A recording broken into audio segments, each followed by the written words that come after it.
Guys, me and Taylor are back this time.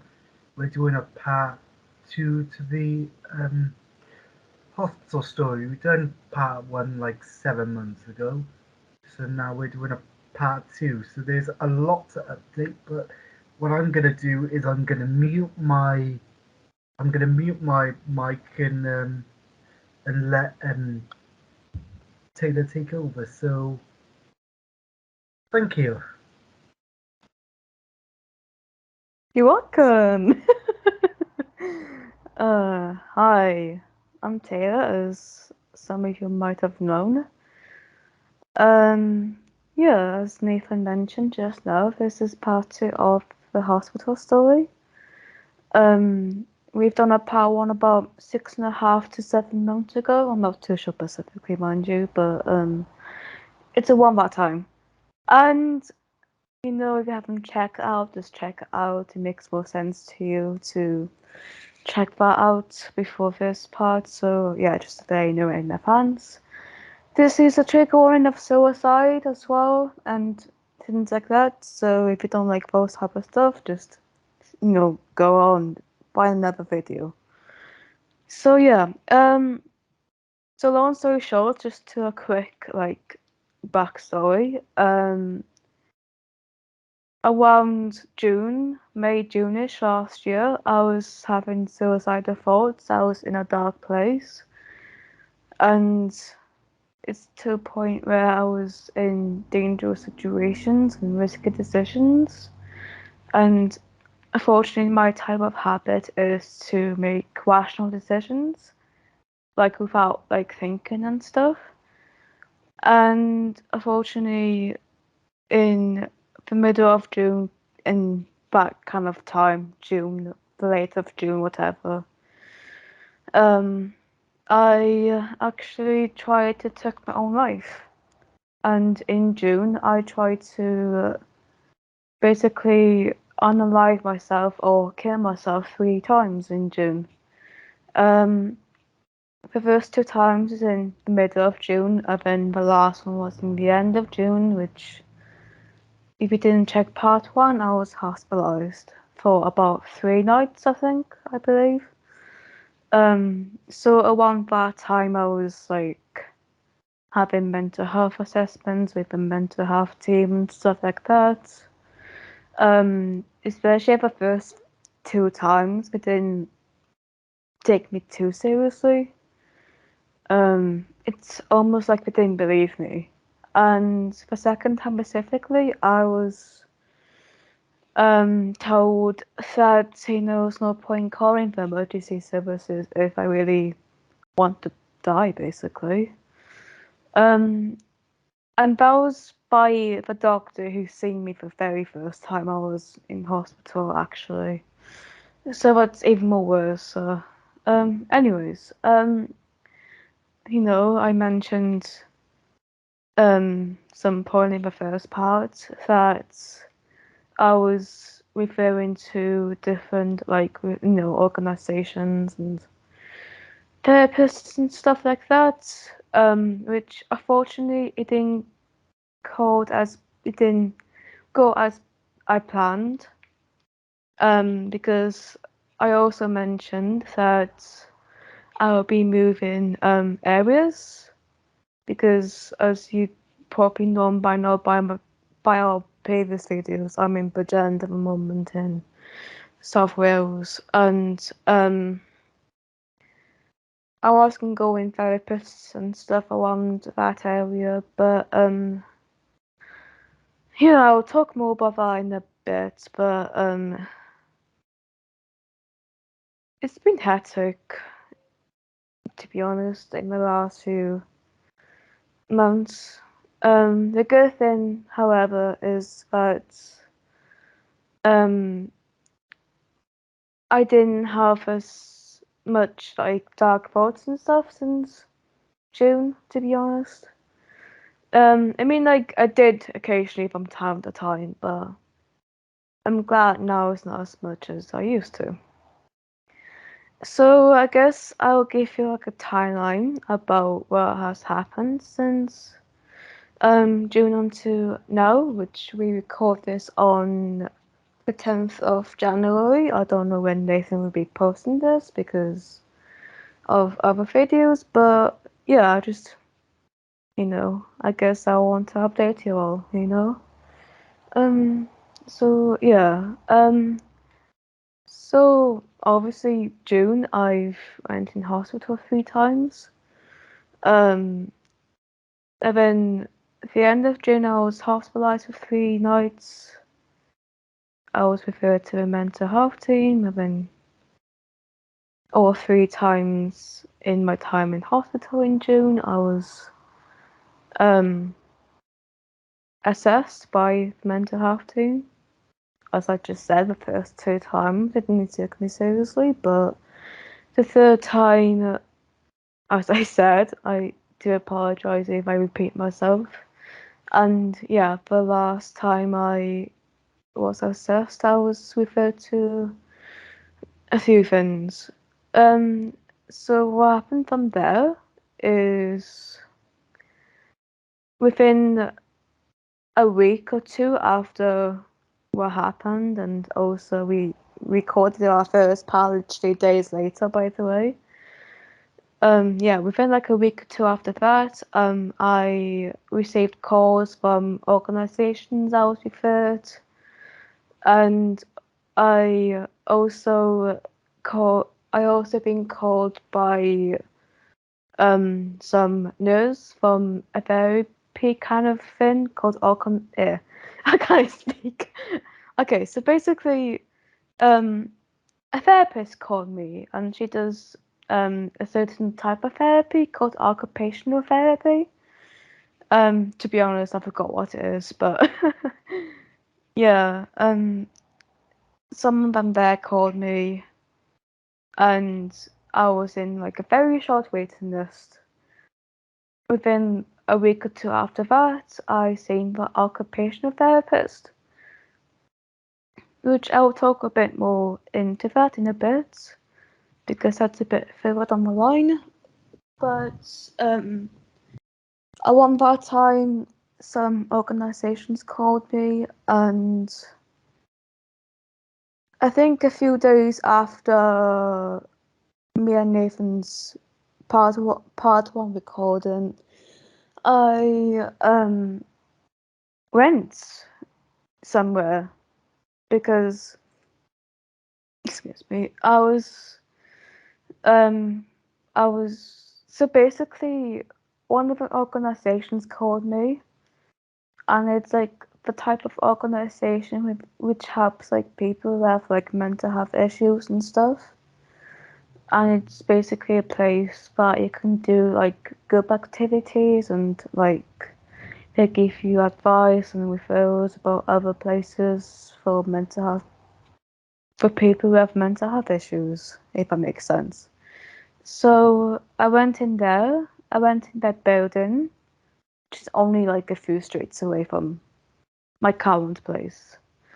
Um, yeah, I went in the building, which honestly I forgot what the place is called, and I was assessed by their staff, and they gave me advice about like coping methods and what to do if this happens or that happens and stuff like that. And they like refer me into other people and organizations which they supposed to contact me shortly after they assessed me, but they didn't, to be honest. They didn't contact me for some reason, which still to this day I've got no idea why, to be honest.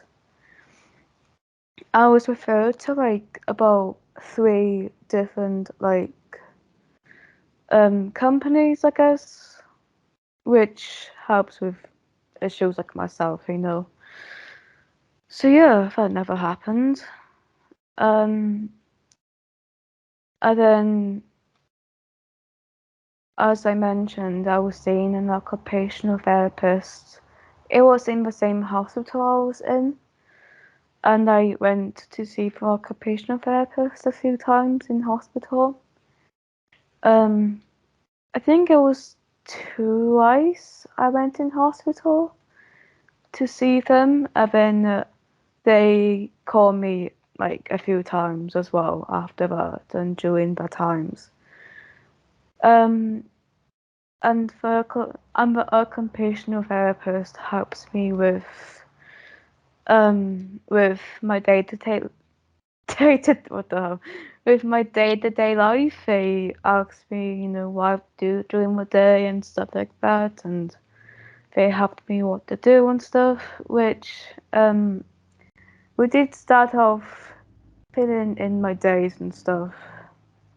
But however, there are some issues with housing on my end because the organizations and the therapists and other people, like, including my support worker, to be honest, everybody thought that, as I mentioned earlier this video, they thought that I was moving to the valleys, which it did make sense because even I thought that I was going in the valleys in terms of living there, because the beneficial thing with moving up there in the valleys is via a 24-hour support kind of environment. So there's like staff there 24 hours and stuff like that, which it would have been a good thing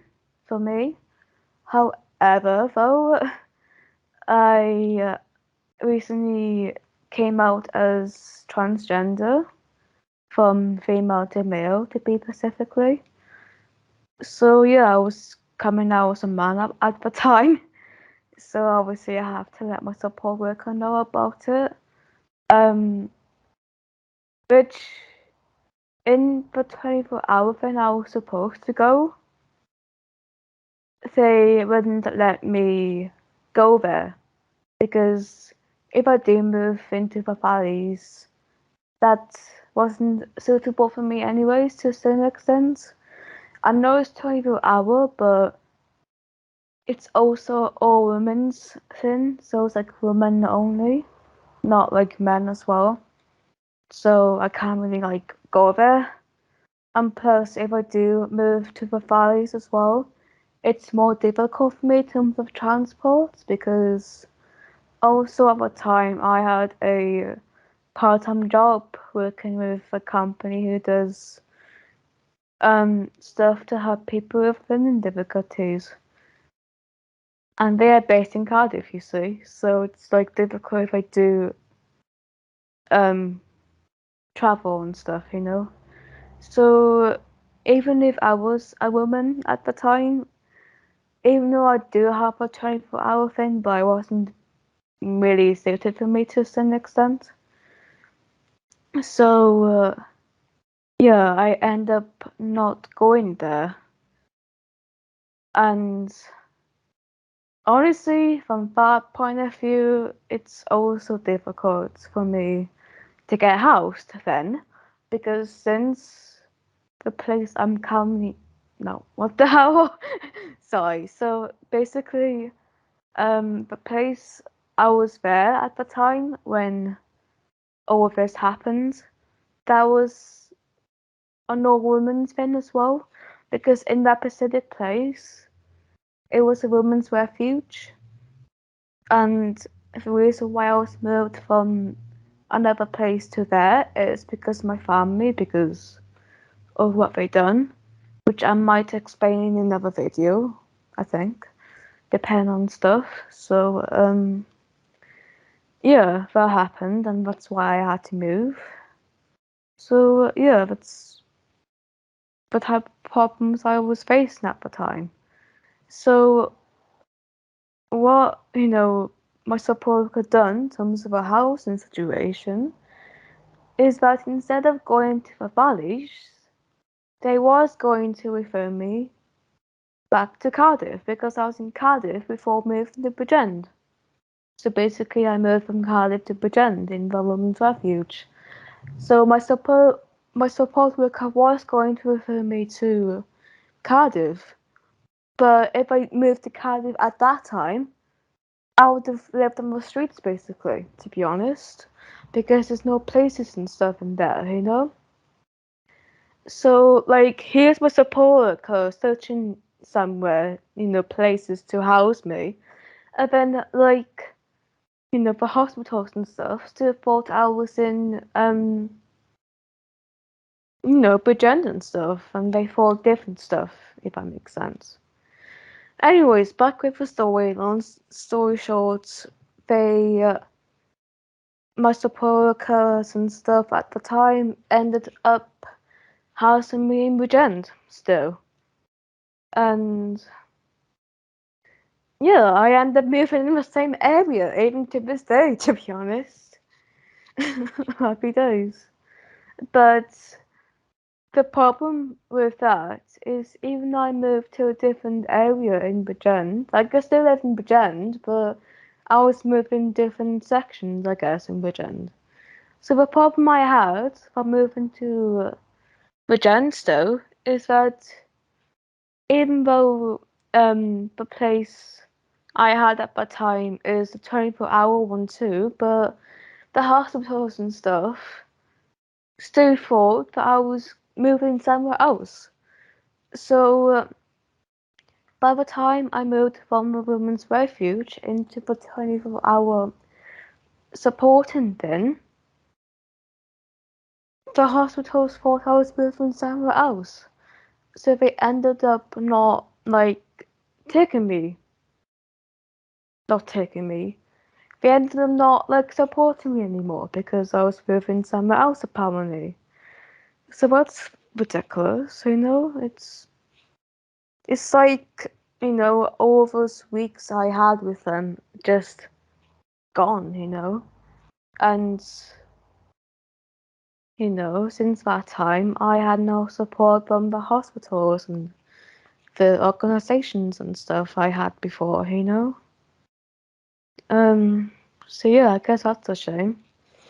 Um, so, yeah, so now at the moment, I'm, I don't know what to say because even though I haven't had the dark thoughts and voices, because I tend to have voices and stuff, like even though all of that stuff I had back then has reduced, don't ask me why, but yeah, but even though I naturally kind of coped with stuff, but that kind of support I'm currently receiving at the moment, it's very, very alike to June, to be honest. Well, when was the last time you actually had those dark thoughts?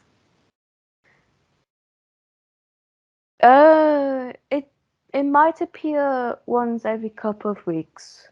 I'd say like a couple of times a month, but you know, it's not as severe as back in June, you know, because back then it was like daily, you know. But even if I do have those dark thoughts, I can cope with that with doing other stuff, you know. I can distract myself with doing videos with Nathan and doing like chores and stuff, you know. I got something to do, which at the time, you know, I didn't feel like that was happening, I guess. And I guess to some extent I've changed, I guess. Because especially if I come out as a man, not a woman, I think that kind of have to be a bit. Because like basically at that time too, I was questioning my gender as well. So it's just June was a very complicated month for me, in my opinion. Um, so that was a bit. I don't know. It just feels like as well that times has really like gone really fast, to be honest. Because I still feel like going to hospitals and stuff in June was like last week, you know. I still have that feeling, I guess, you know.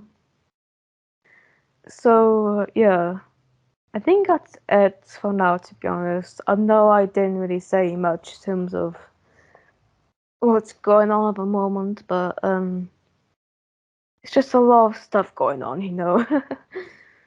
And like terms of housing as well, I gave you a long story short in terms of like where I've been since June. So June, I'm in a yeah. I can't even speak because I just talked so much, you know. So yeah, June I was in a women's refuge. I was in that refuge from the middle of May until the beginning of July. And then the support in the women's refuge referred me to another homeless charity thingy, whatever you say, which also can be based in Bridgend. But as I said, it's a different area, obviously, but still in Bridgend, you know what I'm saying? So I moved into a 24-hour staffed hostel, whatever you say that.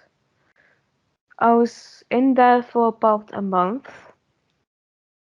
So from the beginning of June to the beginning of August. And then the staff from the hostel in the 24-hour thing referred me into a self-contained flat, which is another hostel run by them. And even though it's not 24-hour and it's a allocated support worker from 9 to 5 every 8 days, but you know I've grown a lot since then, so I cope to do stuff. And since it's a flat, basically, I can gain my independence more because I guess the problem I had was I kind of felt like I was controlled too much, I guess, by support workers and staff and the hospitals and stuff, I guess. Because all I'm basically doing is listen to their advice, and I'm basically running in circles, you know. So I guess since moving into here, I guess I've gained more independence. So I think that's a good thing as well, and might be another reason why I'm more able to cope with situations, I guess. So yeah, I know I've got stuff to um I know I've got stuff to learn and stuff, but yeah, long story short, I'm doing okay, you know? Oh, another thing to mention too. So I also mentioned in the part one video that I was taking sleeping medication, and you know my sleeping habit isn't the best because I tend to go to sleep in early hours in the morning, you see. And since I got work and stuff at the time, it's difficult in terms of like going there and stuff. I don't know. It's just even though I was going to sleep early hours, but it kind of affected work. So I guess that's the main reason why I needed those sleeping meds. I mean for sleeping meds too. I literally only took them for like 3 or 4 nights or so.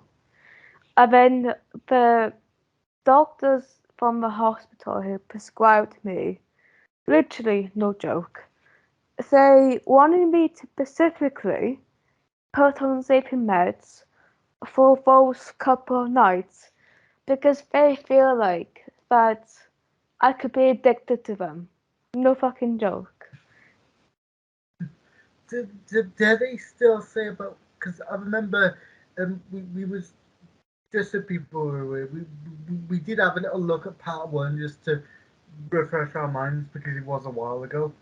But in part one they said about on the piece of paper they said about personality problems. Did they still mention about that to you, or is all that stopped?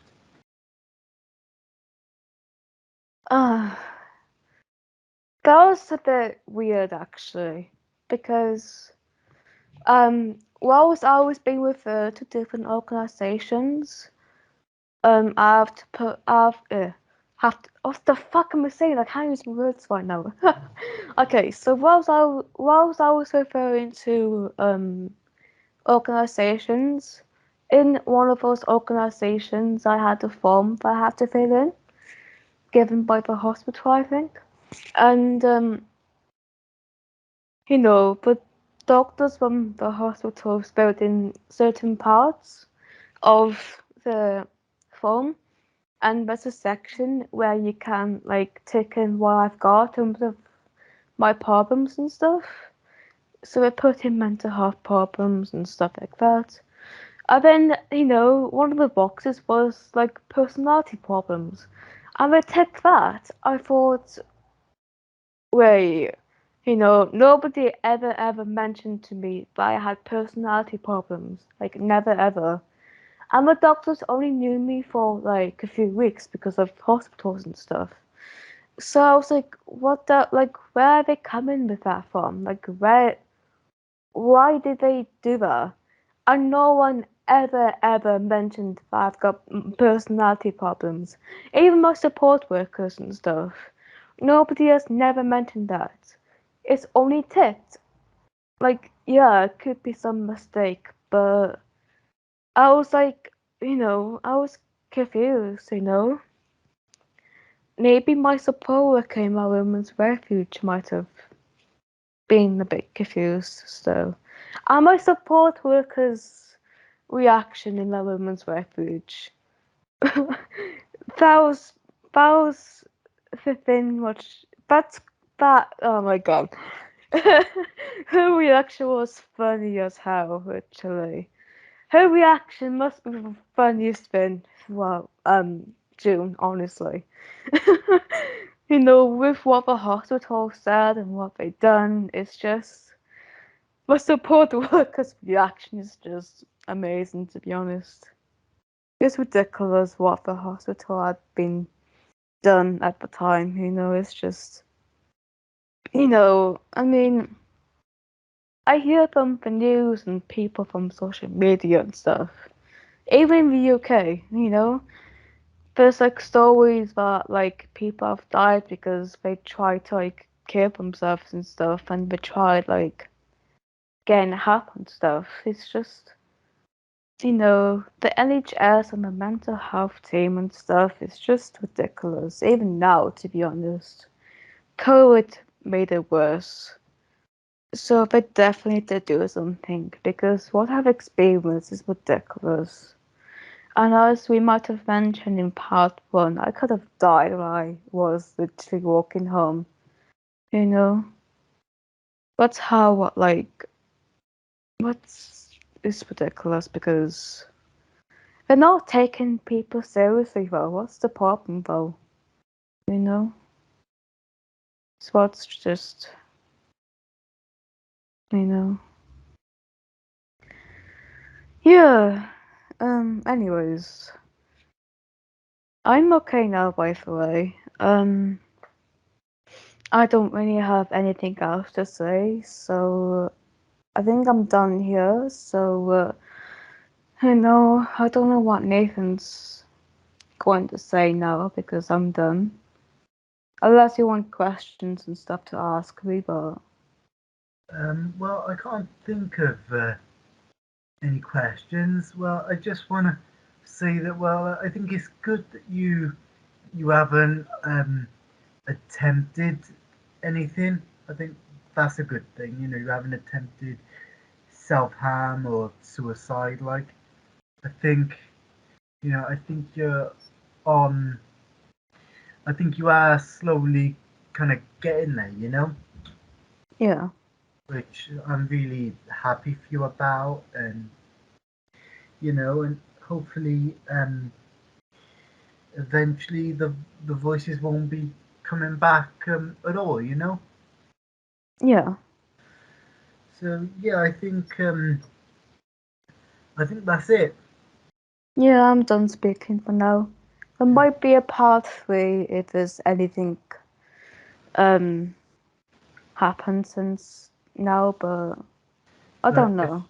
But if not, thanks for watching this documentary. Yeah, thanks. We may do more documentaries in the future. We don't know. We'll have to just wait and see what